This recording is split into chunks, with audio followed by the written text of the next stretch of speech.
WhatsApp people, कैसे हैं आप सब? ठीक ठाक हैं? It's me Hamzain, you are watching H T reacts. Welcome back to the channel. उम्मीद करता हूँ अच्छे होंगे, खैर खैरियत से होंगे, एंजॉय कर रहे होंगे। और हम देखने वाले हैं जो पॉप फ्रांसिस हैं वो मिले हैं जनाब, फ्रांसिस ही है ना इसका नाम।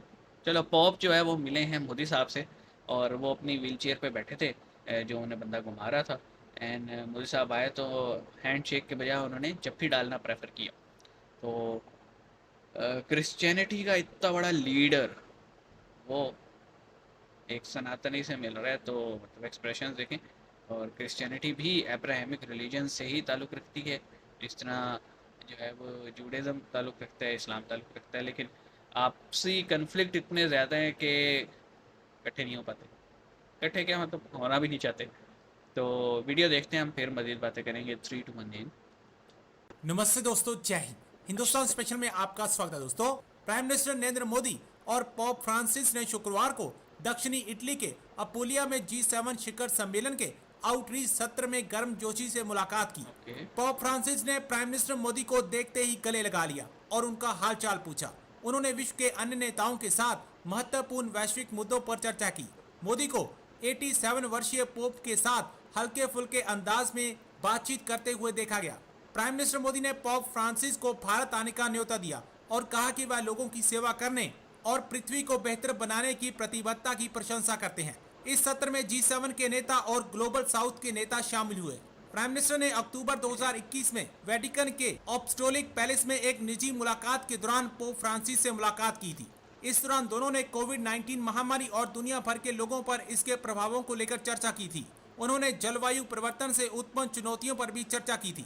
भारत और हॉली सी के बीच महत्वपूर्ण संबंध है और ये 1948 में राजनीतिक संबंधों की स्थापना के समय से ही है। ताड़ साहब, और दूसरा बताएं कि नरेंद्र मोदी को बताया ये जा रहा है, कहा ये जा रहा है कि ग्लोबल साउथ के लीडर के तौर पे वो इनवाइट कर रहे हैं, क्योंकि उनको पता है कि ये यूरोपियंस एंड अमेरिकन अब अफ्रीका में उस तरह इन्वेस्टमेंट नहीं कर रहे, तो इंडिया का जो डिप्लोमेटिक एंड पॉलिटिकल कैपिटल है उससे फायदा उठाया जाए।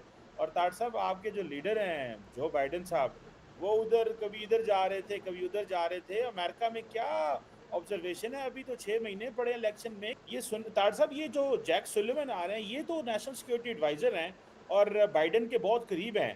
तार साहब, क्या है ऐसा तो आप बाइडन की समझते उम्र हो हैं चुकी है, वो कि मेरे जो वो ख्याल में इंडिया को देना प्रेसिडेंसी में नहीं चाहते हैं? आएगा। कोई कह रहा है क्रिटिकल टेक्नोलॉजीज की बात हो रही है, कोई ये कह रहा है कि इंडिया से फेवर्स लेना चाहते हैं, कोई ये कह रहा है कि जो India middle east economic corridor है उसको लेके चलना चाहते हैं। अभी तो नरेंद्र मोदी जो हैं वो उन्होंने हल्फ उठाया है, तो अमेरिकन भाग पड़े हैं। इसको कैसे देखते हैं, खास तौर पे ये जो थर्ड टर्म के हवाले से? जी, मतलब थर्ड टर्म के हवाले से खासकर, बल्कि एक मैं बात इसमें G7 समिट का एक और मेजर जो कंपोनेंट था वो सी पैक के मुकाबले में जो इनका अपना पहले अमेरिकन और दूसरे एलाइज का जो एक उसका काउंटर इन्होंने किया था, उसको वाकई आप बिल्कुल सही फरमा रहे हैं कि उसको भी अगली फेज पे लेके जाना चाहते हैं। अगले फेज पे लेके जाना चाहते हैं। ये जो वो था ना, Indian middle east and Europe का एक कॉरिडोर था। बहरहाल वो एक अलग चीज़ है, जो बाइडन का इलेक्शन और उसकी कैंपेन अलग चीज़ है। मेन मुद्दा जो है वो ये कि पॉप और मोदी जी की जप्फी का है।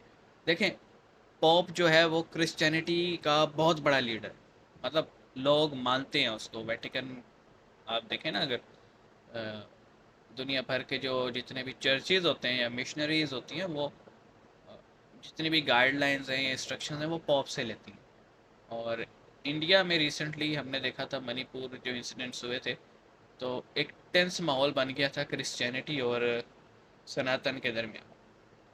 फिर डेफिनेटली इन दोनों का मिलना उस चीज़ को भी कम करेगा और वो जो क्लैशेस थे वो कम होंगे।